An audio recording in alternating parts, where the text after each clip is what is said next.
Welcome, everyone, to the Tethys Shipyards. I am Takeshi Yamato, the Yard Master, joining our host, the Housecoat Gamer. Yo. Today, we're taking a look at the next Orion starship, the Buccaneer-Class.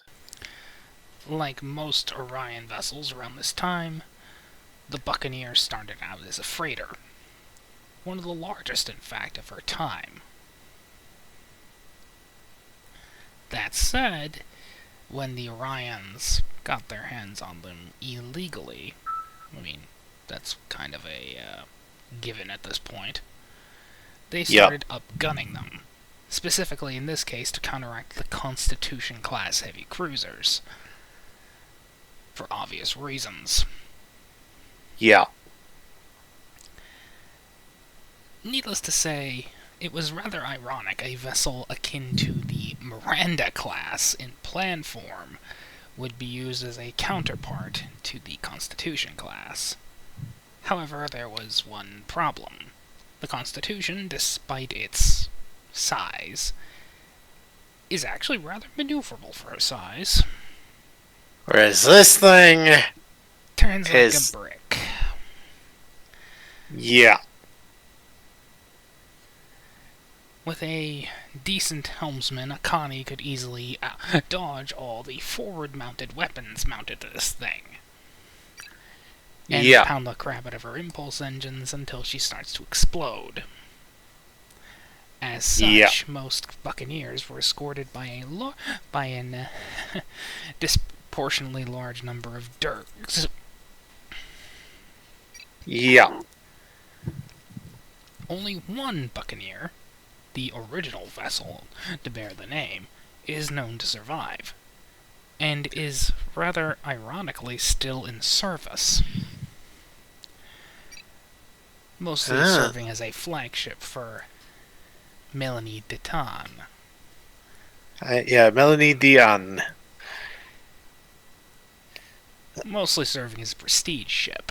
After all, having the only surviving operational Buccaneer still around under your command is a big prestige thing. Yup. Alrighty, let's get to statting this thing. Entered service year is 2275. And its crew complement of 500 brings it up to scale 5 territory. So, just like with the Buccaneer, just like with the Cutlass, the Buccaneer has 2 additional points over its counterpart. This brings us up to we've also reduced engines a bit because this thing is starting to become a bit sluggish. So comms 7, computer 7, engine 7, sensors 9, structure 9, weapons 9. We've switched it to a tactical operations mission profile, and we've taken the point away from command, the modifier point away from command, to put it into security. So we have command 2, con 2, security 5, and engineering 3, science 1, medicine 2. This thing has a fair amount of boom. For scale, we have we are a scale 5 starship, so we have resistance 5, power 12, shields 14. We'll get to that. We'll get to why. Power is engines are 7, and we have secondary reactors on this thing, so power's gone up to 12. Weapons, same as always, same as any other Orion ship, though modular weapon hardpoints has gone up to 4. You can have up to 4 different you can have up to 4 additional weapon types. And tractor beam's gone up to strength 4 as well. For talents, we have secondary reactors, as I mentioned. We also have fast targeting systems and high resolution sensors. And we have improved damage control and rapid fire torpedo launcher.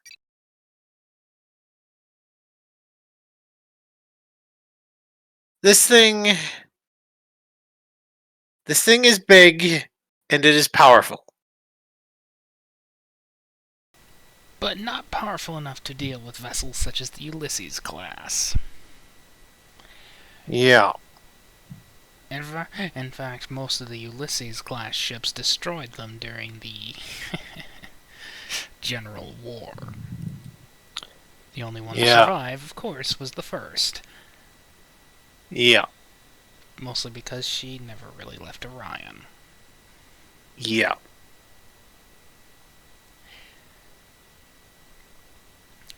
And Orion Starship combat freighter again? We're starting to venture more into less combat and more purpose-built. In fact, this was one of the last starships the Orions actually stole. Right. You'll see when we go into next time. Right. Later. Bye-bye.